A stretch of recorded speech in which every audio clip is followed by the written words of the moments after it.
While looking on Poetry 180's website for a poem to do my poetry project on, I found one called My Father's Hats. I can relate to this title on a number of levels, but what I generally understand from the title is that it's about someone's father who's dead, an alcoholic, or gone.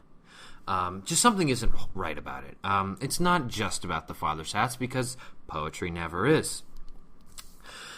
So, the poem goes, Sunday mornings I would reach high into his dark closet while standing on a chair and tiptoeing, reach higher, touching, sometimes fumbling the soft crowns, and imagine I was in a forest, wind hymning through pines.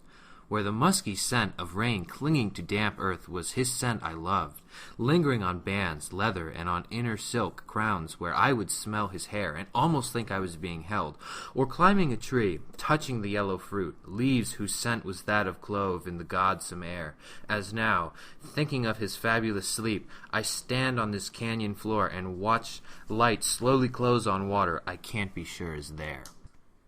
So what's actually happening in this poem is a guy is reminiscing about how when he was a child, he used to look in his father's closet and smell his hats and old clothes, and it just brings up a lot of memories, and then at the end, he's watching a sunset.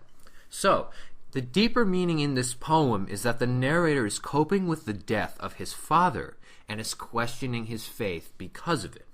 So, we can tell that he was a kid when he is thinking about this and when he was smelling his hats, because he said that he would do things and how he used to do them. Then later he talks about how he was fumbling with things and he had to stand on a chair, which further proves that he was a child while this was going on.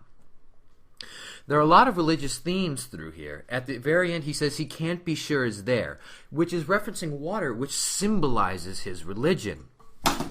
He talks about how on Sunday mornings he did things and how the wind was hymning. Also, he makes an allusion to the touching of yellow fruit, which is a reference to Adam and Eve in the book of Genesis when they ate the forbidden fruit. He talks about godsome clothes, which is also a reference to the Bible and God and a higher power and deity. He says that he's thinking of his fabulous sleep when he's talking about his father. This implies that he's dead. So he's got his dead father, religious connotations, and how he's questioning things.